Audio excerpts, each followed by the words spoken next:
If I were going to be specific, I could mention Faulkner. He created a whole county of characters that appear throughout his novels and throughout his short stories over and over again, and he has them evolving. And a lot of Southern writers do that. Some do it in different ways. Eudora Welty actually retells myths, but sets them in the 20th century South with working class people. But there's something in all that, and I'm having a hard time putting it into words, that speaks to the truth. There's something about a truth, the truths of the human heart, that come out in Southern writing. And I don't know whether it's because of the attachment to the land, the attachment to family, the weird, twisted attachment to religion, or what, but somehow or another, it seems like when it's all said and done, something about the truth about the human condition comes out in Southern literature.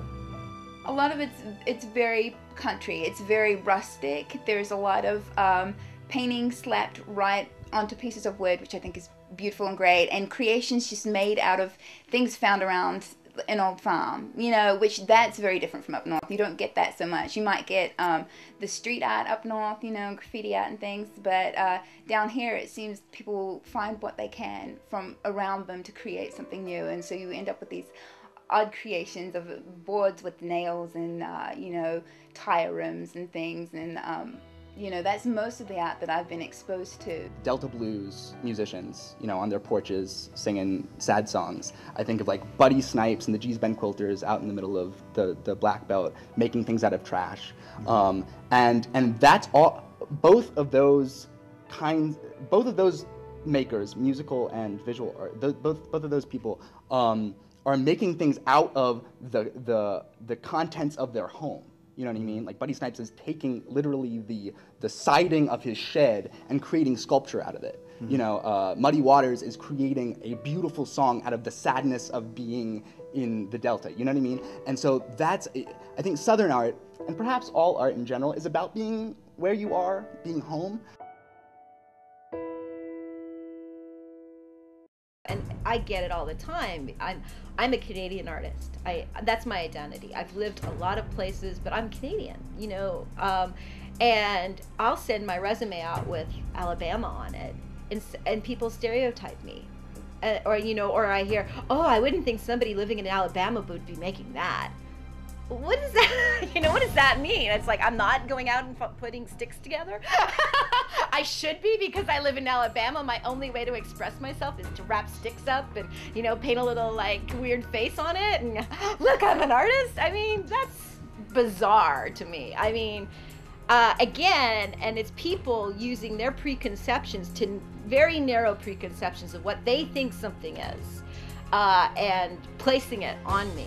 It's like, it's clear that I don't make stick sculpture, you know? And I'm not putting down anybody who does. I get treated like my work is not as good because I live here. I get treated like I would be one of those artists, and then people look at my work and go, and they're like shocked.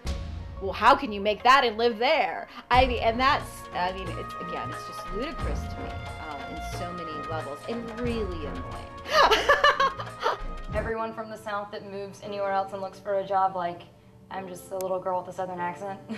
So they're probably, I don't know, I guess it'll be kind of difficult to be taken seriously. But, I mean, I don't really feel that disadvantaged though, because I guess, I don't know, there are young Southern people everywhere doing good things, so. Because I remember when I was young and started sending out short stories to publishers, a lot of the publishers, like if you bought Writer's Market or Fiction Writer's Market, they would make comments like, no coming of age in the South stories, please. And I mean, that's a stereotype right there. So yeah, I do feel like there were some stereotypes. I know that there's stereotypes about Southerners, and some of them are true. There's more eccentricity here, or there used to be. Or maybe we just put a spotlight on it. We're kind of proud of our eccentricity, or in the past we have been. the Southerners are, as Flannery O'Connor said, Christ haunted more than other parts of the country seem to be. Their religion takes a strange turn. Hard-headed. I think Southerners are stubborn. We don't want to see if you can logically point out to us that something is incongruous or wrong, and we'll cling to it nevertheless. Those are a few things that come to mind.